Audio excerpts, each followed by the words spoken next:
My name is Taff Roberts, and I'm here to recite to you the yarn of the Loch Achray.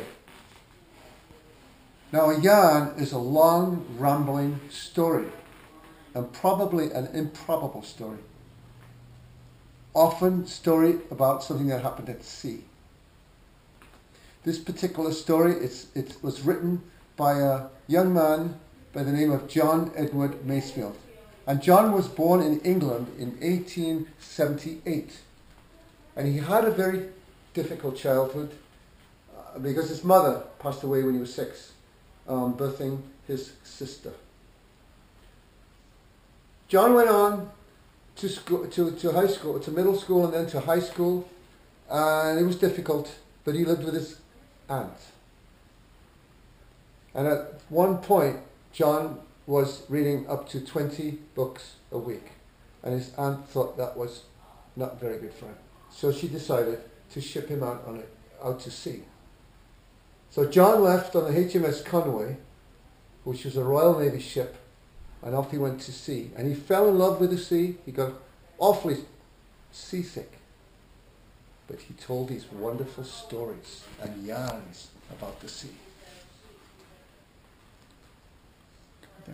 I'll edit this part out. I need you to a little louder.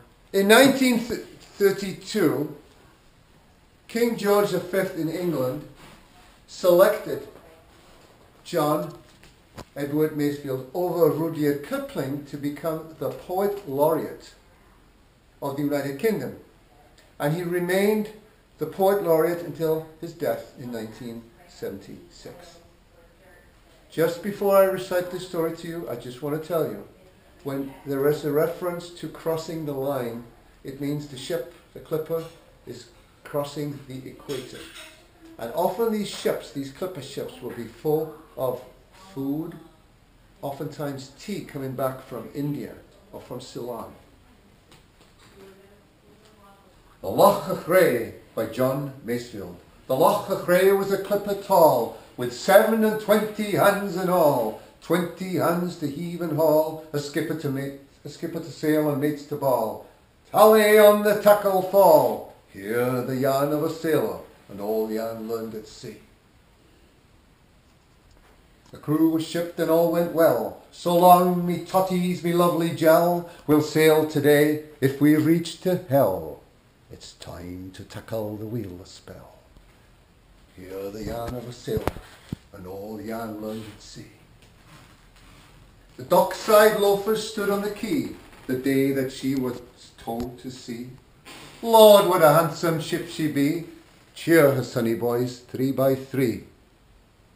Dockside loafers gave her a shout as the red funnel tugboat towed her out.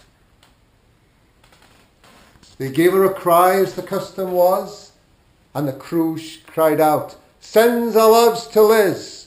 3 cheers, boys, for old Peterhead, and the bloody stays at home," they said.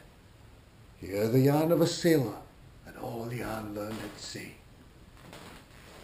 In the grey and the coming on of night, at the Tusker light, and the topsails went to the topmast head with a chorus that barely awoke the dead.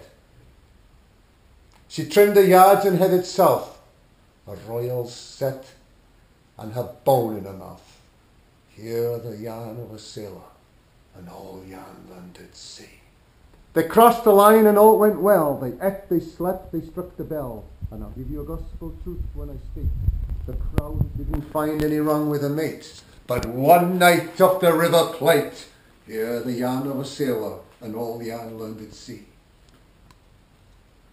It freshened up and blew like thunder, and buried a lady scuppers under. The old man said, I mean to hang on till her canvas bus or a stick's a gone, which the blushing loony did till at last overboard went her mizzenmast. Hear the yarn of a sailor, and all yarn learned at sea. Then a sudden squall hit the Loch Achray, and bowed down to a waterway, a forestay gate and a backstay, and a green sea carried a wheel away. Ere the watch below had time to dress, she was clotted up in a blushing mess.